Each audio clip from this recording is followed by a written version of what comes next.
Hello and welcome back to the My Journey podcast, episode 12. Today we're going to be speaking to Amy Thompson, who is an actress and a TV presenter. For those of you out there who've got little kids, you might recognise her from Milkshake TV in the morning.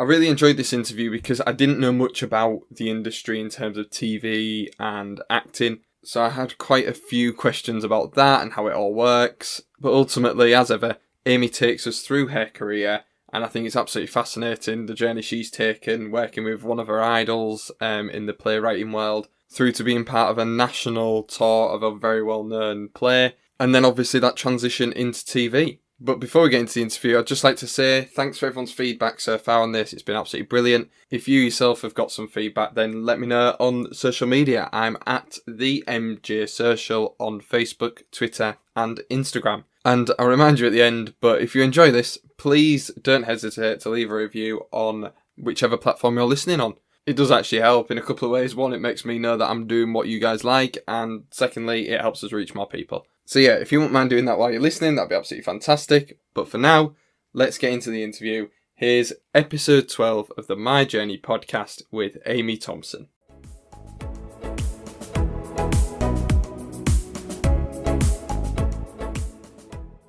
So welcome to the My Journey podcast, Amy Thompson. How are you today? I'm very well, how are you? Yeah, I'm good, thank you. Good. So you are probably best known for being a children's TV presenter on Milkshake, which a lot of us will have grown up with. That makes me feel old. But we're going to go right back to the beginning. So how was school life for you? Well, I was very conscientious at school. I really enjoyed school. And I loved to learn. My favourite subjects were English because I loved reading, and history because I just loved finding out about the past and all different characters and stuff. And I was very fortunate at high school to have an amazing history teacher called Mrs. Walker, and she acted everything out. And I'm sure that that's an inspiration for me wanting to be on the stage, because she'd perform the assassination of JFK on her own. A one-woman show. She'd do Hitler's rise to power, or all these things. And I was just totally mesmerised by her. I just loved her. So school for me was great. But then I was shy as well, very, very shy. So kind of realising that I wanted to maybe go into acting and performing and stuff, it was a bit of a baptism of fire, because I remember my mum saying, that's great if you want to do that, but you're going to have to sort out shyness. Although it's funny, because now I'm old and I've done it a few years, most actors are shy. Right, okay. We're just very good at pretending that we're not. And I think that's maybe why you want to be someone else, so you don't have to, necessarily be yourself. Yeah. But then with the presenting that I do as well, I think that's kind of made me more comfortable in who I am, because I have to just be me when I'm presenting. You can't act that many times. No, but it is funny how a lot of actors are not probably how you imagine. They are very, very shy and introvert people a lot of the time. So when did you come across acting? I always enjoyed performing, so I danced from a really young age. I think I was 5 when I started ballet and tap lessons, and I loved being on the stage, performing and doing everything that you've worked hard on a routine, and then you get to perform it. But again, I was so shy, because I look back at the videos, the dance festival videos, and I'm looking down because I was just really shy. It's funny, you have to put your head up and just, show off. But I was really bad at showing off, because I just felt really... Don't look at me, but then at the same time you won't be able to look at you because you're performing, so I'm a bit of a complicated character, you might realise that as we go. But so dancing was the sort of first thing I did, and then I realised that I was interested in pursuing the acting thing, so I got like a drama tutor when I was at high school called Margaret Ashburn, and I think a lot of people in Hull who have gone on to do, Maureen Lipman was taught by her, right, Deborah Stevenson, Gemma Roten went to her as well, so she was this amazing woman who, you just had one-on-one sessions with her, and she really helped with my confidence and that as well. But I guess you just kind of know in your heart what you want to do, but then it's knowing how to do it, I think. So you never wanted to be a history teacher then? No, I loved my history. But I was never one of these people that was dead set on, I want to be a vet, I want to be a lawyer. My dad wanted me to be a lawyer. And sometimes now I think, maybe I should have listened to him, because they get a lot of money. And you don't really earn loads of money in the performing industry. You can do fairly well now and again, but it's a really tough business to make mega bucks. I just always loved doing it, so I don't remember a pinpoint moment of me wanting to do anything else other than think I'm going to try and do something with this performing thing, but I didn't really have a plan. Yeah. Probably wise, because I don't think you can have a plan sometimes because things don't work out. Yeah. So you decided to go to university? Yeah, well, I didn't have a choice. Again, my parents were like, "You're going to university." Was that? Yeah, I wanted to go to dance college. I remember very strongly, like looking at Northern Contemporary School of Dance in Leeds and looking at some down south, and no, I wasn't. It wasn't an option. And again, I'm really grateful for my parents for steering me on that kind of path, because everyone is different and everyone has different paths, and I would never say it's right or wrong to go to university or not to go to university, but for me it was the right thing to do, and I looked at loads, but I went to Hull because it was the best one, and I just thought, why am I going to move away when this is the best course, the best facilities? At the time anyway, it was certainly number one for drama in the UK. Because didn't it have its own studio or something? Yeah, it's got its own theatre, its own working theatre. It's got a little studio as well. It had a little TV room. It has a fully working radio, facility. So you can learn so much within the department. So I just thought it doesn't make any sense to move away. But I made sure that I had the proper university lifestyle. I didn't live at home. Right. Okay. I went into halls and lived away from home as such. Although I did go to my mum every Sunday in my first year for my Sunday dinner. So I had the best of both, really. And then, as you say, like, the Uni of Hull was really like a leading way. It was number one when I went, yeah. And was that reflected in the prospects of going to University of Hull in terms of what you could do afterwards, or was that not really spoken about? Again, I didn't really have a plan other than I knew obviously you go to school, then you go to high school, then I went to White College, and then I went to university. Beyond that, I guess, the dream is that I will then make a living being a professional actress, performer. But a lot of my friends went off to drama school after we'd graduated, and it kind of crossed my mind, but it was so expensive. And I'm the eldest of 4 girls, and I lived a comfortable life, but we didn't have loads and loads of money. So it was almost not an option. I knew that it was just going to be far too expensive for me to ask my dad. And he would have probably collapsed, because that's just my dad. He had absolutely no way. So I got a job working at Hull Truck Theatre on the bar and as an usherette. And I was very fortunate to audition for John Godber when I was in my second year of university. And he gave me my first professional job. And then beyond that, when I graduated, he offered me an 11-month tour of a play. So I always see that now as my training instead of going to drama school. Sometimes I think it would have been nice to go and have that experience and, learn the craft and the technique and stuff. But then equally, there are so many people that are not trained. And again, there's no set path for anyone or any, everyone's different. But you look at the likes of Sheridan Smith, she's not trained. And in my eyes, she's a very, very, very talented girl.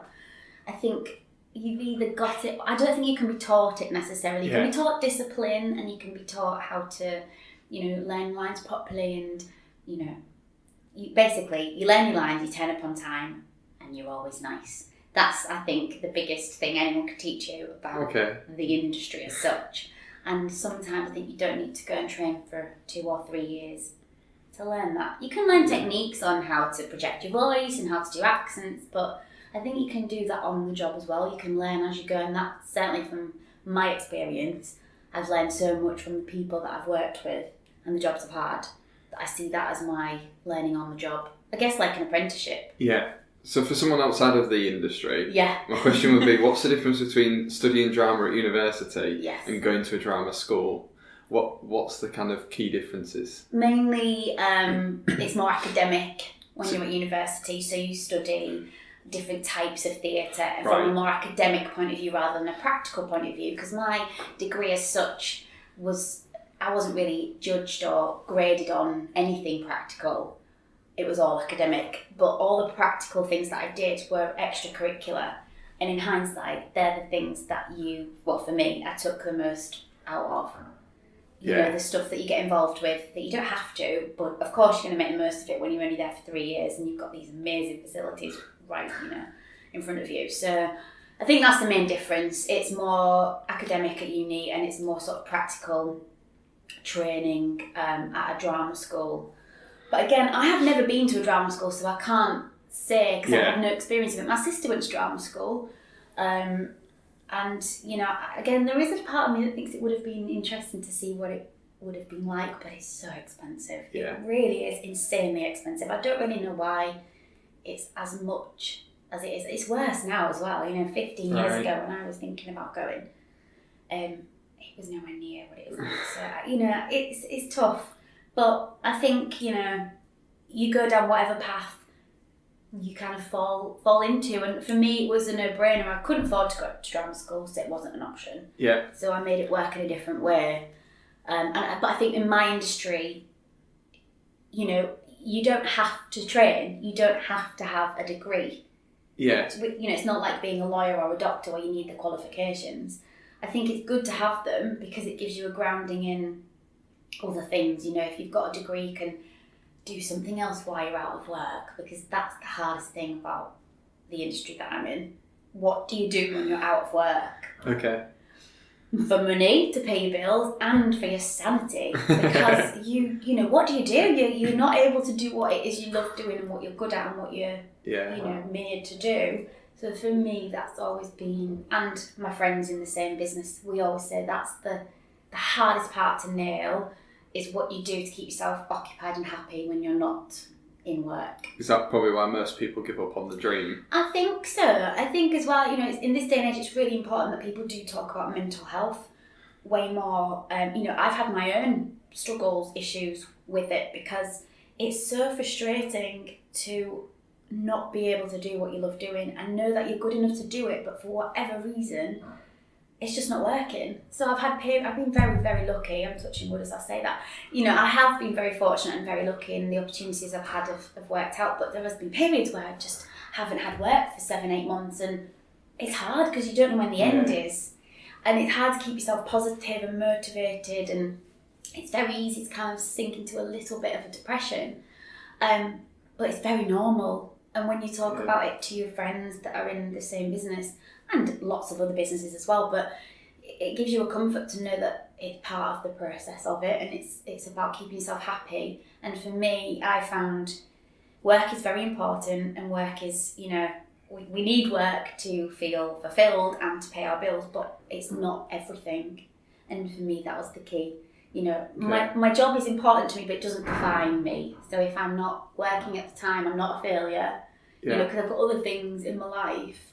And if I was giving advice to somebody wanting to do this as a job, that's the thing I'd say. Have a hobby, have something else that keeps you happy and that you can enjoy doing in your downtime, because there's a lot of downtime. Like, I cannot say that anymore. And if someone had told me just how difficult it would have been, I don't know whether I would have done it. Yeah. Because it's so difficult mentally more than anything. Because again, it's not like you go for a job interview and you think, I've worked really hard, I've got the qualifications, I know that I can get this job. Because when you go for an audition, you can have all those things, but you don't get the job because of your height, or because of your hair colour, or your accent, or the fact that they've already cast somebody else and you just don't fit physically with them.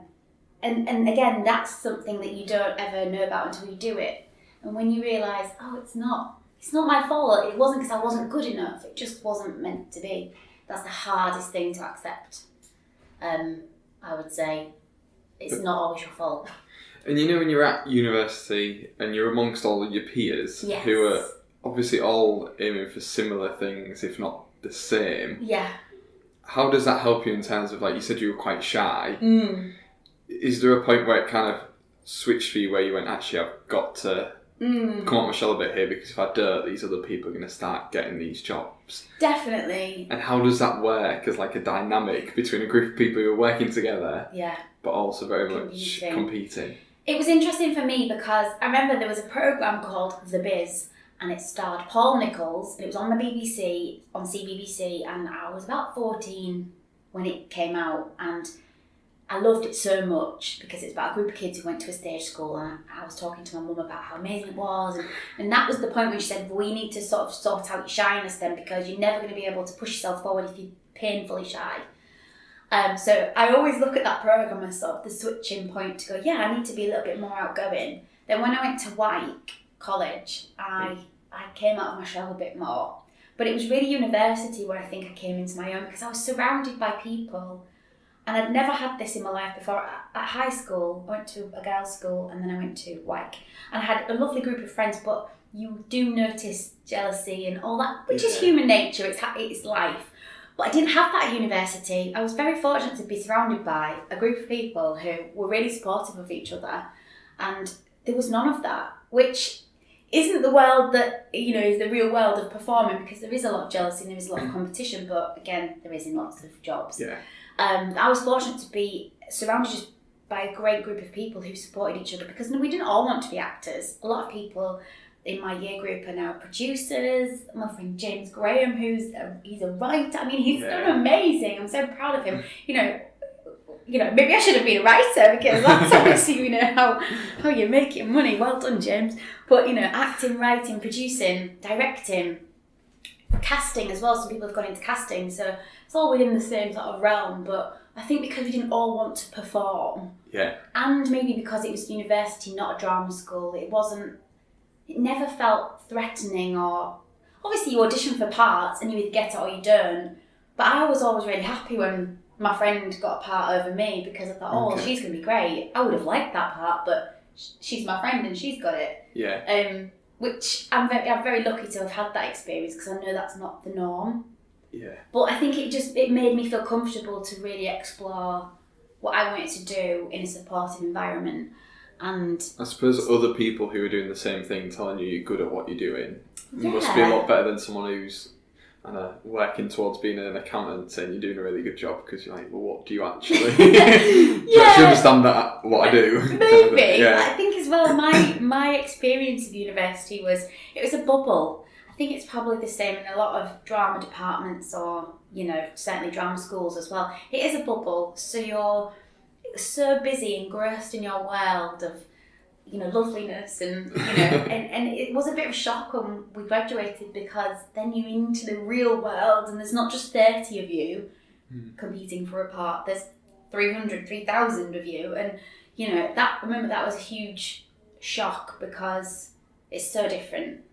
But again, I can only look back very fondly at my university years, because I had a great time with lovely people who I'm still friends with now, and I just felt really supported, and we were encouraged as well to do stuff in our spare time. Right. Okay. So obviously we had a lot of, academic work to do, but I always felt like they actively encouraged us to do everything else as well, because it was as important, if not more important, than the work. Yeah. Which sounds bonkers, because it's an education and it's a degree, but I think drama is slightly different to other degrees. Yeah, if you've and that's got not to put it down or anything, but you've got to be able to do all the practical stuff as well. So if you've got a 2-1, but you've got 20 different roles that you've played, or you've got first and one role, then exactly. Or you've worked on lots of different productions. So I remember, you do box office, you do costume, you do carpentry, you build the sets, all these things. Because then I think it does make you appreciate what every single person does in a production. It's not just the 10 people, 20 people that are on stage on show.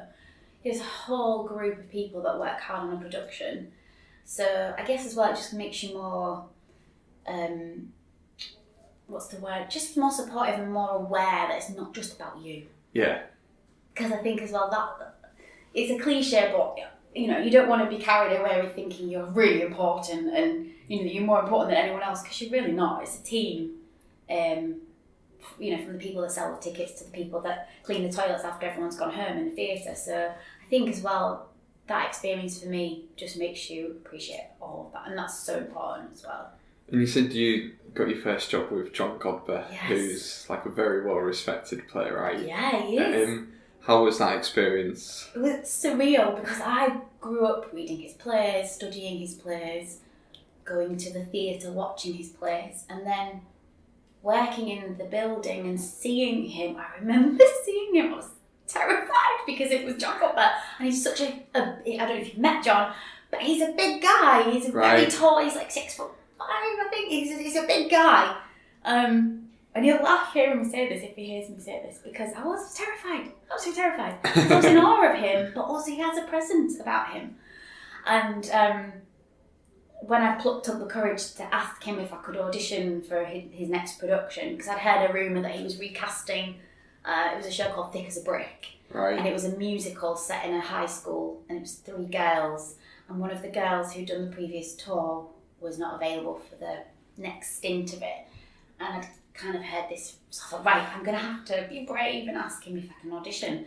So I did, and it was terrifying. But he said I could audition, and then I remember, I did my audition, I sang a song, I did my piece that I practiced and performed that to him, and then I did a little dance because it was a musical.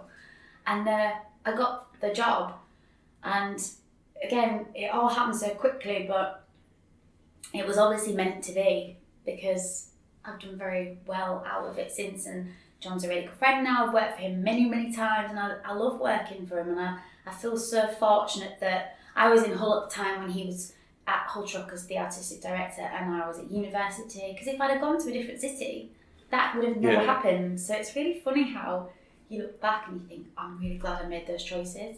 And then making the choice to get a little part-time job as well on the bar, I wouldn't have been there when I heard about the audition. So yes, it's mad how everything kind of pans out. But I mean, he's amazing. He's a legend, isn't he? He's written so many. Teachers is one of my all-time favourite plays. I was going to say. And I got to be Gail. I mean, and I've done it twice, 3 times, I think. And I still pinch myself, because that was one of my wish list parts that I always wanted to do. Wow. I know, so I feel really lucky that I got to do it, and it's just so much fun. His shows are so much fun because there's a real unique style to them. I'm sure you've seen them, haven't you? Very physical theatre, comedy. So at times, I remember he said it's like 3 stand-up comedians on the stage, because it's so fast-paced, and he's right. I can't think of anything more terrifying than being a stand-up comedian, but I kind of know what he means, and I feel very fortunate that I've done a lot of that style, because it takes a real discipline as well, I think. Yeah. He instilled that in me in a very early age, that discipline is a huge part of being a performer in yourself and as a team player, because his shows as well are very much, it's a team effort. It's not just about one person, because you all have to support each other, and if there's a kind of a weak link, for want of a better term, it really shows. So you're there for each other, and that was a lovely skill to pick up as well from an early age. So I'm very fortunate that I got to meet John and work for him, because I've had a great time. And within the acting world, a bit like maybe universities for more traditional jobs, you've got, if you put it down that you've been to Oxford and you want to go into banking, then that's going to look good and get you interviews or foot in the door kind of thing. Does working with someone like John Godber open up doors or potentially get you looked at in a different way when you're going for future roles? I imagine so. I mean, he's very, very well respected within the industry, and I'm a northern actor, so for me, I have to work with John, because he's, as northern as you get, and I've loved his style, like I say, from a very early age. That was my type of theatre. I wanted to do physical theatre. I wanted to do multi-role playing, where you're playing 10 and 11 characters, switching very quickly physically and changing your accent up and stuff. So, I think definitely that can't do me any harm to say that I've worked with him a number of times. He's hugely respected in the industry, and quite rightly. He's great. And then you moved into, still doing it today, into TV. A little bit of a sidestep. Yeah, how did that change come about? Again, like when you're a performer and you're just trying to earn a living, opportunities come up that you might have said, I don't think that's for me, but auditions are really hard to get, really, really hard to get. So you can't be that picky. You think, I'll give it a go. So my friend Claire, who I went to university with, ended up working for a casting, an agency in London, and the casting breakthrough had come through, and she sent it to me and said, you need to go for this because this is you.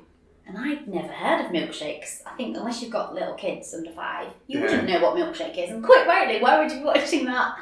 I mean, whatever floats your boat, but what, you know, I certainly wasn't watching that in the morning. And so I spoke to my agent and said, can you put me up for this, because I think it's worth a shot. And then thought nothing of it, but then the audition came through and I went for it, and it all fell into place. I had to sing, I had to do a little dance, I had to do a screen test once I'd got through each round. And I remember going to MTV for the screen test, thinking I've grown up watching MTV Select. So I was like, oh my gosh, I'm at MTV, this is crazy. So excited but terrified at the same time. And I guess, you know, sometimes when you go for an audition you can get really nervous and you can mess it up because you're too nervous, or you can use the nerves, you know, in a good way, and the adrenaline just, you know, it just happens. And if I knew what it was, I would bottle it and sell it, because it's a great feeling when you get a job. But I guess all the stars were aligned and I was just meant to get that job.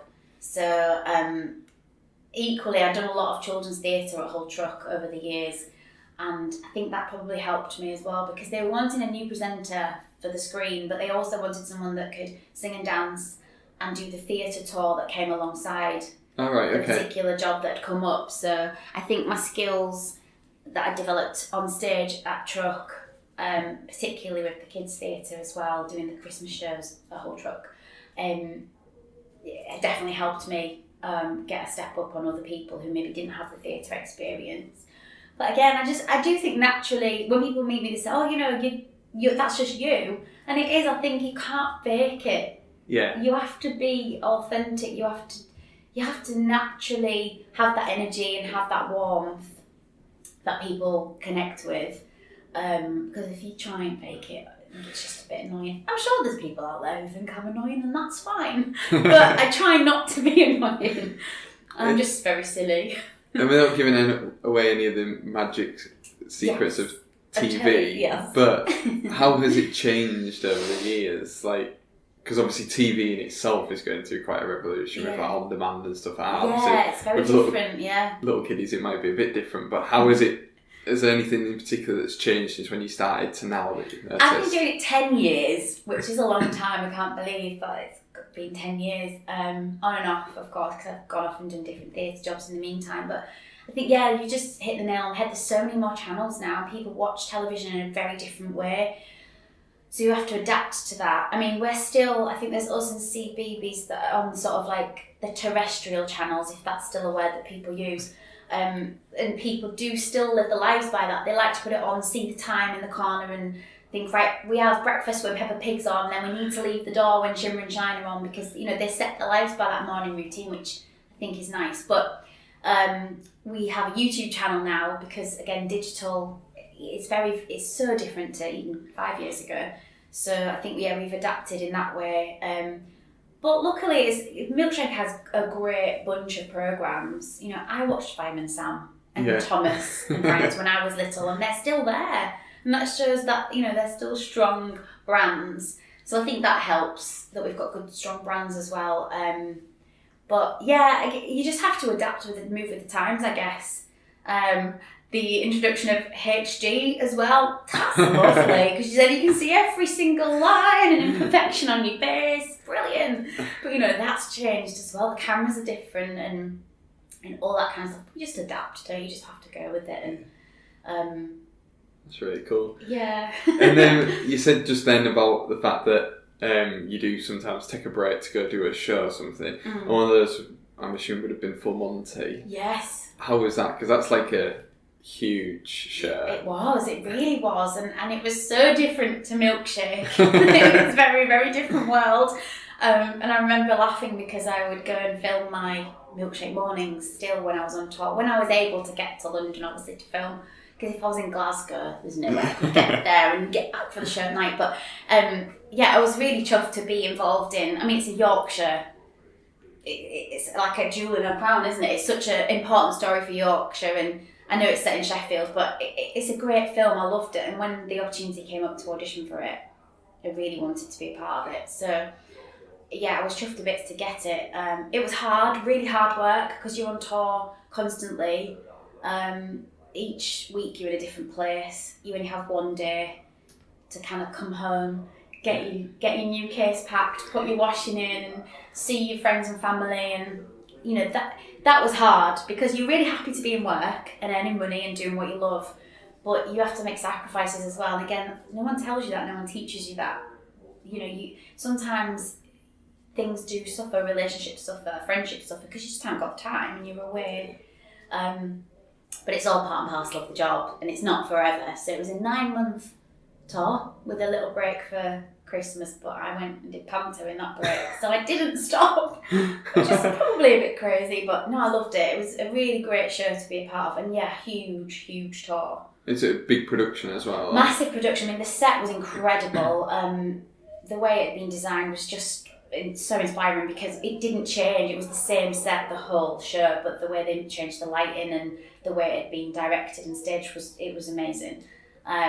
Great cast, great music, great fun, just exhausting as well. I think as well, no one tells you how tiring it is to tour, and it's not for everyone. It really isn't, because it's not easy, but you have to look after yourself. You have to be happy and healthy. So going to the gym is good in the day, eating well, you know, being sensible, you know, with your sleep and all that kind of stuff. But yeah, you work hard and you play hard, but yeah, you have to keep. I remember John saying to me once, "You're like an athlete.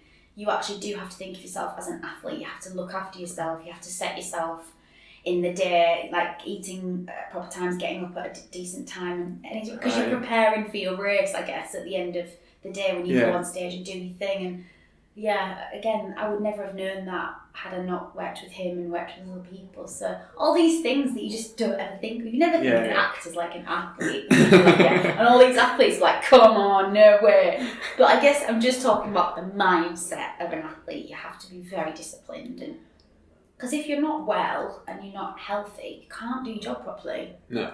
Because it takes such a level of concentration as well, being on the stage. Because every day, every audience, every venue is different. You know, the sound, the acoustics of different theatres are different, and all these things that you have to be really alert to, which becomes second nature the more you do. But it's easy, I think, just to take your eye off the ball and take it for granted because, yeah, it's a highly disciplined thing. Yeah, and you mentioned as well that when you got the milkshake role, you rang your agent and asked them to put you forward for an audition for someone who's not in the industry, not had any experience in the industry. How does that relationship work with an agent?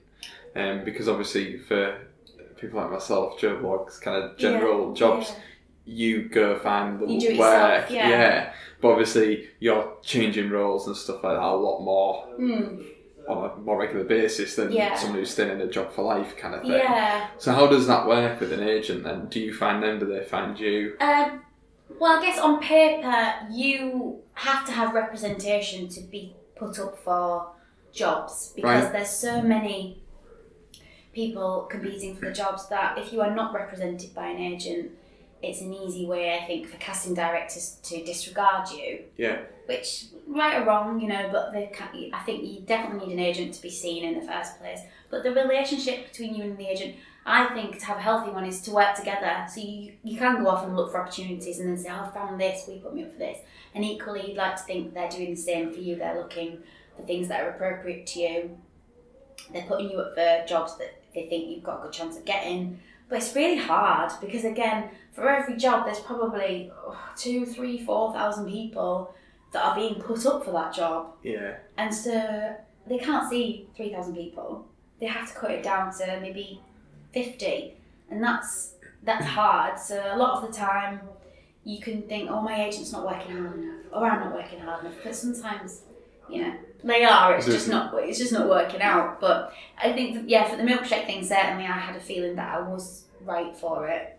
And thankfully they did push to get me seen. And same with Monty. I knew that, I liked her, obviously. I did. Had a good shot of getting it, and I did. So it was good that you work together, essentially. Yeah. And say, this is what I want to do. I don't want to do this. You know. That's interesting. I think you've got to have a good relationship with them. Yeah, because I suppose they've got to know what's about you as a person and stuff like that, and you've got to know them. Yeah.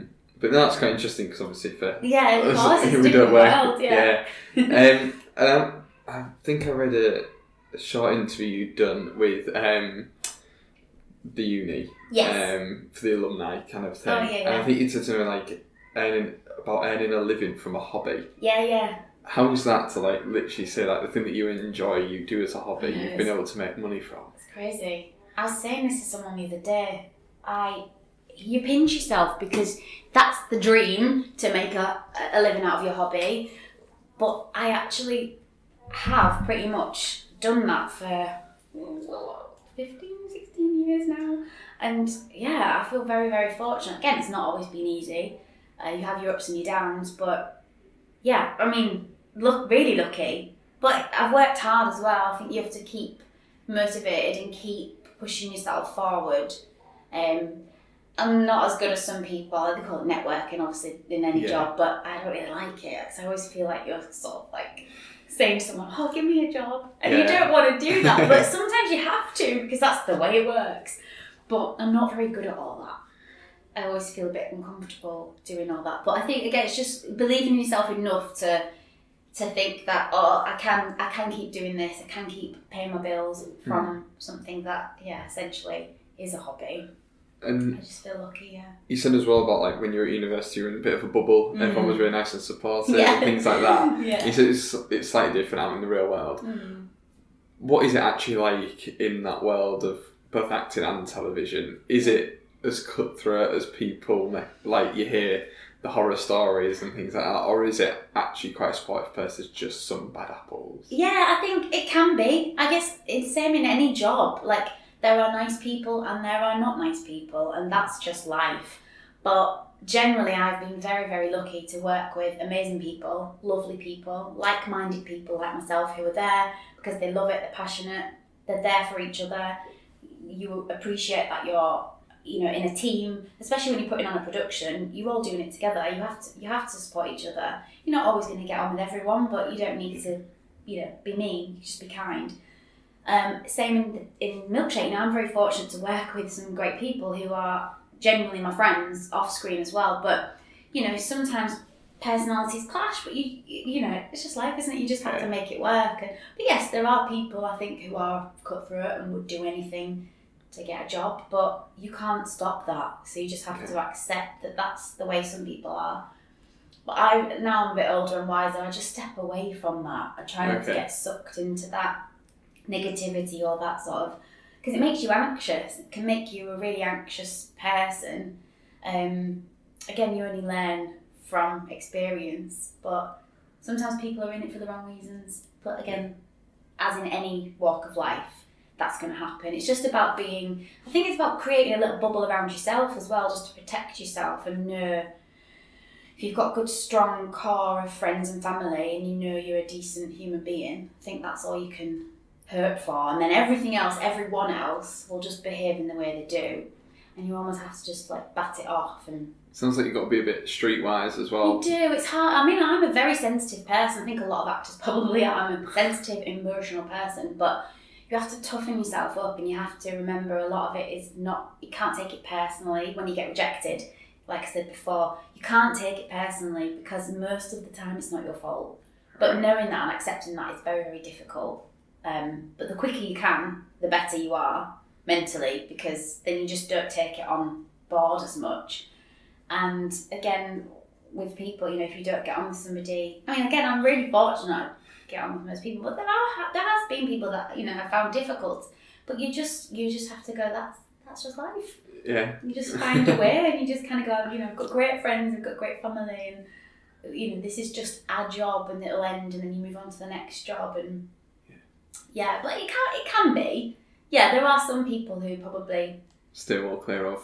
Yeah, but again, it's probably the same if you're a lawyer or a dentist. Yeah, I suppose so. But generally, I think people are supportive, lovely, and usually as well, it's not rocket science, is it? It's because they're insecure, they have issues, and they project that onto you. And I think again, when you realise that, it's so much easier to deal with. So looking back over like all the different roles you've had, what's been like the standout role that you've been like, if you could do it again, you would? Probably Girl in Teachers, because I absolutely loved it. I grew up reading that play, so when I got to play her, I was pinching myself, and then I got to do it again and again. So I don't know whether I'm probably a little bit old now to play a 16-year-old, but hey, I'm little, so I might get away with it on stage. I'm really tiny. But I loved it. I loved every moment of doing that because it's a great play and it's a great feeling when you're making people laugh. Yeah. And you're switching up characters. So I absolutely loved that. That's definitely one that springs to mind straight away, that if I ever got the chance to do it again, I'd do that. And we spoke about it a little bit before we started the recording, but obviously you're from Hull. Yes. We're recording in Hull. Like, what does it mean to you to be from Hull? Like, I said this to you before we started, I am very fiercely proud of being from Hull, and I guess it's in your blood, isn't it? It's just who you are, and for me, where you're from is super important. It's shaped who I am. I've lived away for a long time, and I've recently moved back, and I'm so happy. There's something about it. I just feel really safe and secure and settled here. It's pulled me back. And a lot of people say that about Hull. It's a great place. It's very unique. The people are incredible. Like, the sense of humour that Hollensians have is unlike nowhere else. Maybe similar in sort of like a Liverpool, I think it's a similar sort of culture, but we've got quite a dark sense of humour. We take the mick out of ourselves. We don't take ourselves too seriously, and I'm proud of that because I'm like that anyway in life. I definitely don't take myself too seriously. But it's also a beautiful city. I think people underestimate how beautiful it is. Especially on a day like today, it's blooming freezing, but it's so sunny, and like just looking out at the deep and the marina and all the old town, and I absolutely love it. And when anyone says anything bad about it, I get very angry. So don't ever come and diss my home city because I will not speak to you. Which isn't very milkshake, but I'm very proud. So, and most people have never been as well. When they do say something negative, they've not even been. So it's ridiculous. Yeah. I also feel as well that especially with the City of Culture, it was great to be able to shout about it and say, this is our city and we're really proud. But I also feel like I don't need to convince people. If you don't like it, fine, you're missing out. Yeah. It's almost like a little secret, isn't it? That if you live here and you know what it's about, then you're in the club. But if you don't get it, then fine, you're not in the gang. I think there's something about people just passing through and stay for a lifetime or that kind of thing. Everyone that I speak to who's been here wants to return and wants to come back. It is a great, obviously I'm very biased, but you go to lots of different places and there's good and bad everywhere, but wherever you're from, you're going to have, I would imagine, a sense of loyalty and a pull back to, because it's who you are, but I wouldn't want to be from anywhere else, definitely not. I love Hull. I need to get a job, don't I, as a little Hull ambassador or a tour guide. Because I honestly genuinely love it that much. Better note than top of. There we go, that's the next project. So just to finish off on, there's 4 questions. Yeah. I ask everyone that I think seen these beforehand. So to start with, who or what has been your biggest inspiration throughout your career? I don't know whether it's affecting my career, but my biggest inspiration I would say is my gran, because she's just nothing phases her. She's incredible. She's 89. She's going to be 90. Oh no, she's going to be 89 at Christmas. And bless her, she's still going strong. But she has a lot of ailments. She's got diabetes, arthritis, and stuff. But she never complains.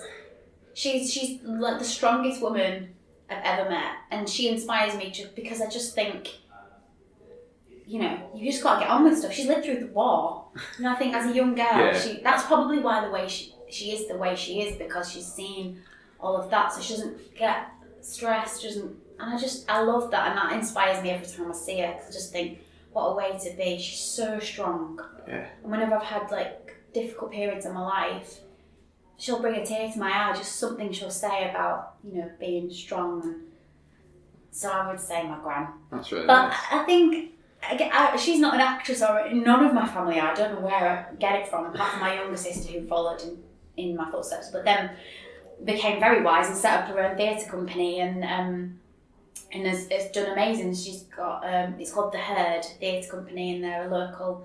She's based in Hull. Little plug there, sis. But she's amazing. So I'm very inspired by her as well for what she's done. But I just think your family are your biggest inspiration, and it's quite nice actually that they're not involved in the industry that I am. I've no idea where it comes from because my mum and dad are both quite shy and can't sing or anything like that. But yeah, I just think my gran's instilled a real sort of strength in me, which is nice. And you need it in this industry because it's hard. You don't have to audition for your sister's theatre company if you want a role. Do you know what? I probably would. I bet she would make me audition. And quite rightly as well. You wouldn't want any favours. No, I don't want an unfair advantage. I'll earn my place. But you also expect to get the It'd role. be funny. Yeah. Imagine the arguments. Imagine, why didn't give him the job? Was I not good in it? So the next question is, what's the biggest learning from your career? Yeah, I think what I've touched on earlier, that it's not always your fault. It's out of your hands a lot of the time. And I really struggled with that in the early few years of doing it, because you have all these ideas about, I want to do this, I want to do that, I want to be in this. And you can't control it. It either happens or it doesn't. And I think I've learned to be a little bit more zen about things. That if it's meant to be, it'll be. Just as long as you work hard, like I say, work hard, learn your lines, turn up on time, and be kind, be nice. You know, the rest is out of your hands. That's the biggest learning curve for me. Just do the prep and hope for the best. And if it doesn't work out, then the next one will, hopefully, because there are no rules. It's like a lottery sometimes, I think, going up for a job or a role, because there's so many factors that will come into it. Like I said, with the milkshake thing for me, it all just came together and it was meant to be. Yeah. But, you know, I could have equally gone for it and not got it. And I would have gone down a different path. So, yeah, you just have to, I think, let the universe just... I sound like a bit of a hippie. And I guess I am a bit of a hippie, because I think you have to be a bit like that as well. Yeah. Because so much stuff is out of your control. And if you get too obsessed about controlling things, you can really wind yourself up and get into a real mess, I think, in your head. I was speaking to somebody earlier today for the previous episode of this podcast, and we were both saying about how taking them moments as well to sit back and acknowledge the achievements or the good times and stuff like that. Very good advice. Yeah, just take a breath. Yeah. And like I say, remember that your job's important, but it doesn't define you, it's not everything. If you take a breath and you think about what you're grateful for, what you're thankful for, and you know, even if it's just a case of getting up and being able to have a shower, you know, standing in the shower. Somebody I knew said, you know, stands in the shower and just is really grateful that he's got a shower. And I'm really grateful for this 5-minute shower. And I think that's great. Yeah. You're getting up and you're being grateful for having a shower and being able to afford to have a shower. So that's, I'm definitely one of those people. Be grateful, but also just accept that not everything will work out the way that you think it will. But that's okay, because it's maybe not your path. And then the next question is, what's one tip for success in building your personal brand? I think to be authentic. Okay. You have to be authentic to who you are, because if you try and pretend to be something you're not, you're going to get found out and it's not going to work out. So I think work out who you are, what you want to represent, and then just be true to that and be authentic. I mean, I don't necessarily have a brand as such, but maybe I do in terms of I'm a kids TV presenter, so I have that brand to protect. So there's certain jobs in an acting capacity that I probably wouldn't go for or be able to do whilst I'm still doing children's television. Obviously, if that comes to an end or I step away from that, then there are other things. But I just think essentially if you're authentic to who you are, that's a good brand, because, you know, it's real. Yeah. And I think people can see when it's not. Especially in the world of like Instagram and all this, you know, I'm very aware that it's not real. I do it myself. I put a picture up, and of course I put a nice filter on it. Of course I'm not going to put a picture of me looking horrendous. No one does, and you know it's not real, but it's, you know, it's still a brand that you want to portray. I'm not going to put a photo of me looking sad or negative or being angry, because that's not my brand. But equally, I'm not pretending that I don't get sad or angry or upset, because of course I do, I'm a human being. But it's a really interesting question, I think, especially in this day and age. If you're not authentic, then it's the biggest acting job in the world. Well, this is true. Then you could argue, you know, I think actors are authentic, because you have to be authentic in whatever role you're doing and be truthful. And again, you know, John said that to me really early on. It's about acting is truth. it's just about being real. It's not acting, it's not pretending, it's being real. Yeah. And that's great advice. But yeah, the brand thing, you just got to be you. Brilliant. I think. And I think that's a really good tip. And then last question, what is the best moment in your career today? Oh, so hard because there's loads. Getting my very first job, professional job with John was a huge moment in my life, and I can still remember the feeling because I'd gone for the audition in the back room of Spring Street Theatre and then gone back onto the box office I was on the box office, went off to my audition, came back on the box office. Wow. And it was a real and then a few hours later he came and told me that I'd got a part. Wow. And it was a crazy oh my goodness, this is amazing. So that's definitely up there. But then, again, travelling around the country and performing in some beautiful theatres. Like before Monty, I performed in the Gaiety Theatre in Dublin. And I don't know if you've seen the Laurel and Hardy film. Oh, yeah. So the very last scene, spoiler alert, the very last scene in the film when they're performing, that's that theatre, with the little gold shells on the bottom of the stage. It's a beautiful venue. Sometimes when you just stand on stages like that, you go, oh, gosh, I'm an actor and I'm getting paid to do this. So a lot of those kind of moments. So yeah, there's so many, and I don't think I hope anyway that they don't ever stop. But yeah. Getting that first job was really special. And also, every time I perform in Hull, that's always really special because your heart and, your home, aren't you? So I loved being able to do full Monty here. That was my favourite week of the whole tour. That'd be good, yeah. It was amazing. So good. So if people want to keep up to date with what you're doing in the future, how can they find you on social media? I'm on Twitter and Instagram, and my handle is @Amy L Tomo, AMYLTOMMO. Brilliant. Well, thank you very much for being part of the podcast today. Loved it. It's been great.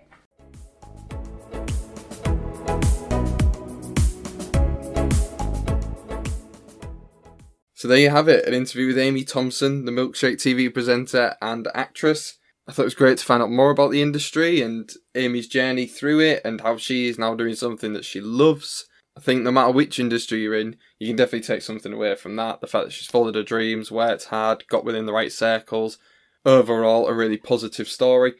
As I said at the beginning, if you have enjoyed it, please leave a review on whichever platform you're listening to this on and give us a follow. It really does help.